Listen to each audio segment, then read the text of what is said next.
génération vit toujours des événements qui peuvent être difficiles.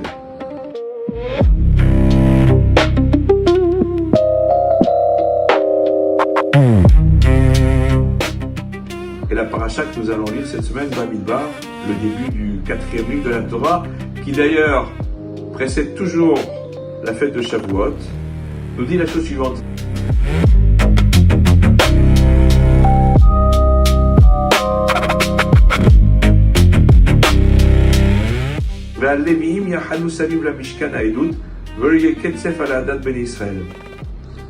Les Lévi'im vont résider autour de la tente d'assignation et il n'y aura pas de malheur sur l'assemblée des enfants d'Israël.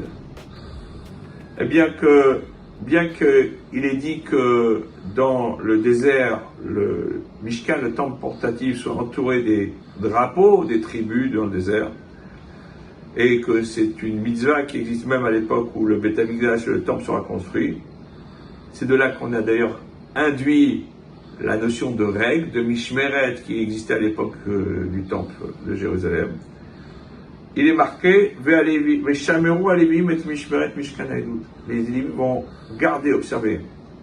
Ils vont le garder pour la nuit, et ils vont aller tout autour du tabernacle, comme on dit à propos des Kohanim, que eux gardent à l'intérieur, les Lévi'im gardent à l'extérieur. Et ils sont là dans un ensemble harmonieux. C'est le Ramban Nachmanide qui dit ça dans le commentaire sur la Torah. Dans le même sens, nos maîtres nous enseignent que même après la destruction du Beth Amikdash, alors qu'il n'y a plus de Kohanim, de prêtres dans leur service, ni de Lévi'im, qui sont là pour chanter et chanter la gloire d'Hachem, eh bien les Talmidei Chachamim, les érudits en Torah de chaque génération sont là, comme les Kohanim, comme les Lévi'im, par le biais de la Torah, eh bien ils sont considérés aux yeux de tous, aux yeux d'Hachem surtout, comme le bouclier, ceux qui protègent toute l'assemblée d'Israël. Et d'ailleurs, c'est ce qui est dit dans le Midrash de notre paracha, où il nous dit que,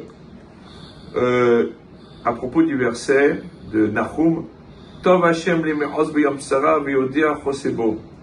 Hashem est bon pour ceux qui sont forts au moment de la détresse, et il sait ceux qui sont autour de lui. Akadosh Baruch Hu n'est pas comme les hommes faits de chair et de sang. Un roi fait de chair et de sang, eh bien, s'il y a un pays ou une région qui s'est révoltée contre lui, eh bien, il tue tout le monde. Les bons avec les mauvais, c'est le massacre généralisé. Lui, il n'agit pas ainsi. Chaque fois que dans une génération, certains se comportent mal, eh bien, lui, il se tourne vers les tzadikim, vers les justes, et il les protège, et il n'élimine que ceux qui se comportent mal. C'est ce que dit le Midrash Tanchuma. L'idée, c'est de dire que c'est grâce aux tzadikim que la génération est protégée. On voit bien que, jusqu'à aujourd'hui, c'est l'étude de la Torah qui est le ferment de tout ce qui peut constituer l'unité du peuple juif. Donc, protéger le Ham Israël, c'est par ceux qui étudient la Torah que le Ham Israël est protégé, qu'il a été à travers les âges et qui continuera à l'être pour toutes les générations. Shabbat Shalom.